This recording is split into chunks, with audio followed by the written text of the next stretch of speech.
Hello, everyone. I'm truly grateful for discovering this website. I have taken some time to read stories from others, but this marks my very first post here. My story might stand out a bit from the others you have come across. I have been married for 40 years. I am 64 years old, and my spouse is 62. We share an exceptional bond. We are financially secure, in good health, and we have two grown daughters and three wonderful grandchildren. We're not just partners in life. We're also the closest of friends and true soulmates. Our intimate life together would make younger couples envious. So you may be wondering, what's the issue here? I remember that Saturday so clearly. The sun was shining brightly, and I was really excited about a great game of golf with my friends. I had been eagerly waiting for this day all week. It was a chance to break free from the usual daily routine and have some good times on the golf course. As I left my house, carrying my golf clubs and wearing a big smile, I had no idea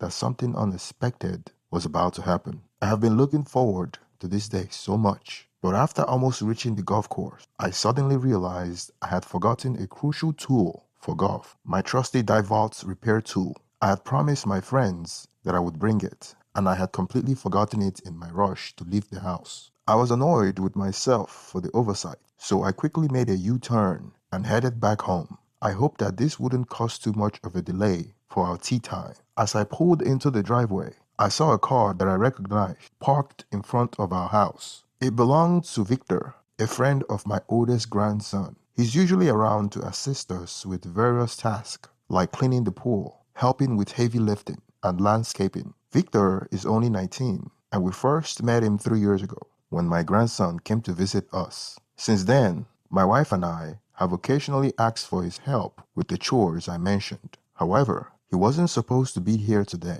since he had already been here yesterday. I wondered if my wife had asked him to assist her with something I didn't know about. Had she invited him over without informing me? Feeling a bit curious, I cautiously entered the house, not expecting anything out of the ordinary. To my surprise, I found my wife in the living room, dressed in her bra and panties. Victor had just emerged from the guest bathroom without his shirt on as I walked into the room. Both of them looked startled to see me. Apart from the fact that my wife was half clothed and Victor had just exited the guest bathroom without his shirt on, there wasn't any direct evidence of them being in a compromising situation. However, their reaction and the heavy lingering scent of intimacy in the air made it clear to me that I had just arrived moments away from catching them in a compromising position. My wife asked me why I was home early, but I ignored her and addressed Victor directly. I asked him what he was doing in my house, and it was the first time I had ever spoken to him like that, because I had always considered him a good kid. He struggled to find the right word,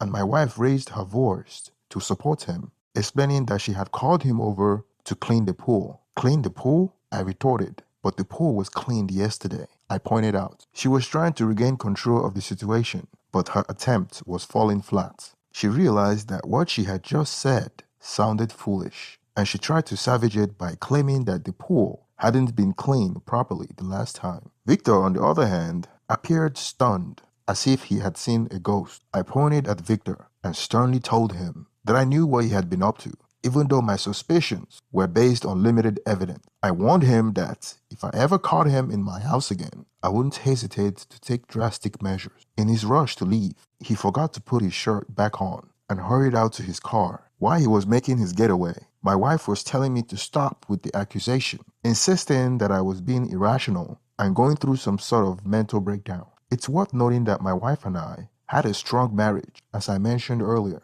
I trusted her completely, and I had never had any reason to doubt her before this incident. On that particular day, I could sense it in the atmosphere, the awkwardness in their body language. I had a strong hunch that I had caught her in something, and she acted offended that I would even suspect her stooping so low. She threatened to inform our children and grandson about the absurd accusations I was making, trying to turn the table on me.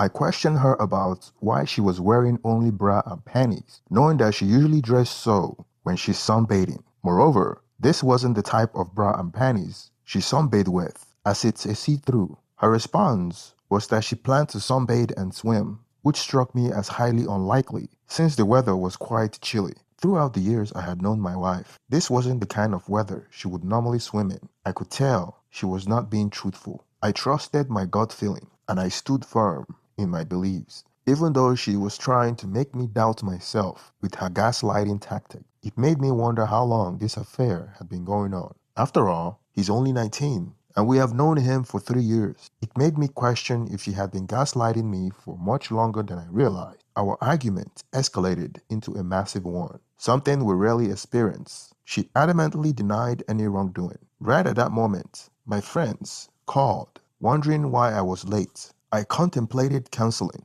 but I decided to go, hoping it would help me cool off and clear my head.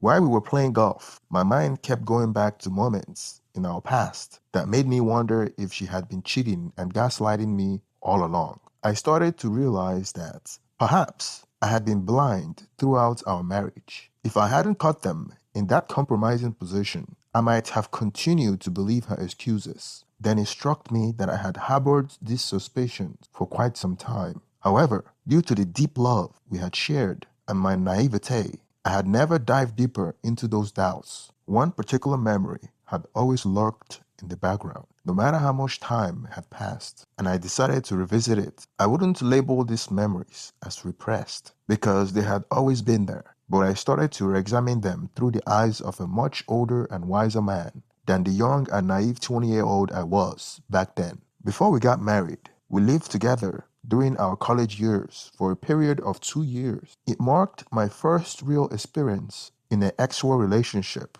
as I had been a late bloomer in that aspect. In my perception, our relationship was exclusive and monogamous. However, upon reflection on it now, there were some rather obvious signs that I had failed to pick up at the moment. The more I thought about this, the more I started connecting different parts of the puzzle. Recent events triggered these memories that includes what I now believe were at least 3 different guys she slept with during that time. One of them was my former best friend. We drifted apart. We haven't seen each other for over 20 years, as he now resides in another country. These thoughts have been bothering me a lot, and I can't shake them off. They have been piling up inside me, becoming too much to handle. They disturb my sleepless nights and make me feel very anxious during the day. Just as she said she would, my wife found my accusation of her sleeping with our grandson's friend ridiculous and offensive. She even involved our kids, but she only told them part of the story, leaving out the fact that I saw her in a revealing bikini and our grandson's friend without a shirt. And she told them he was just cleaning the pool while she was in our garden. Maybe she had lied before without me noticing, but this time it was crystal clear. She was trying to make it seem like I was acting erratic in my old age. The worst part is, I couldn't explain to my kids and grandson that it was just a gut feeling and that I had a sense something was off. They didn't believe that she was alone in the living room wearing a revealing bikini while he had only a boxer shorts with no shirt. It became a battle of her words against mine, and her handling of the situation made it look like she was in the right. The weeks that followed were really tough. I lost a significant amount of weight, and I was already quite thin to begin with.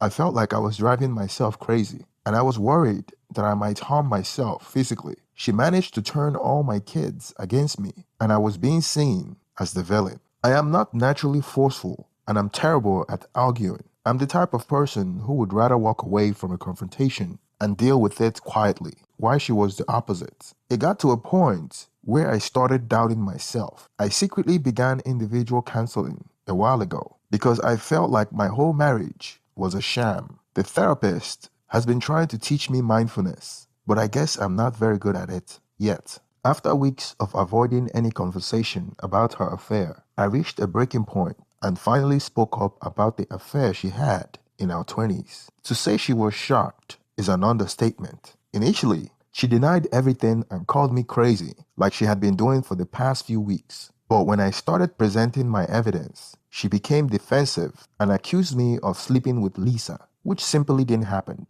She said, "I know you did it because you told me." Of course, I hadn't told her because A, it never happened, and B, I don't think I would have told her even if it had. When I continued to deny it, she shifted her accusation to, well, it was Kathy then, wasn't it? Again, That also didn't happen. At that point, I couldn't hold it together any longer. I had a breakdown unlike anything I had ever experienced before. I curled up on the floor, overcome by uncontrollable sobs. Breathing was difficult, let alone speaking, and it felt like an eternity. This time, I believe she was genuinely surprised by my reaction. She knelt down, hugged me, and held me as I eventually regained some semblance of sanity. She denied everything and reassured me that she was committed to working through our issues. She mentioned that she didn't understand what was going on with me, and she was afraid that I might decide to leave her for delusional reasons. However, up to this point, all the evidence I had was indirect,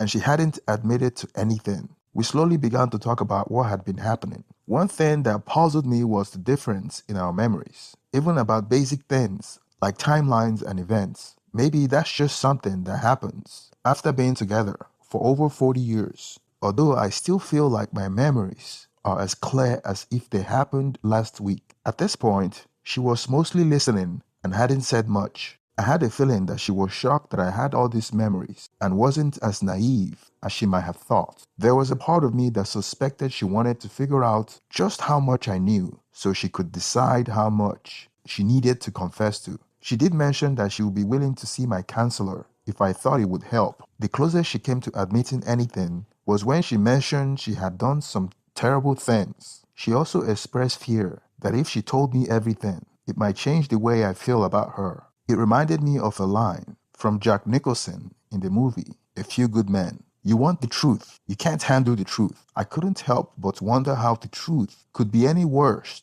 than what my imagination was running wild with, or the pain I was currently experiencing. I also wondered how she managed to involve my kids in all of this. I had a strong belief that she was deeply ashamed of something. After 40 years together, I knew her well, so I decided to start recording our conversation. I was determined to prove to our kids that I wasn't crazy and that she was the one who had been unfaithful. One morning, I woke up with an idea to call my former best friend, the one I suspected was having an affair with my wife. I hadn't seen him for over 20 years. He had moved out of the country. My plan was to call him and secretly record the conversation, hoping he would admit to having an affair with my wife. I never imagined I would find myself making that call. I got his number from a mutual friend. With my heart pounding and my hands trembling, I dialed the number, knowing it connected me to someone on the other side of the world and the unfortunate reasons I was calling him for. Hello, a familiar voice answered, somewhat groggy,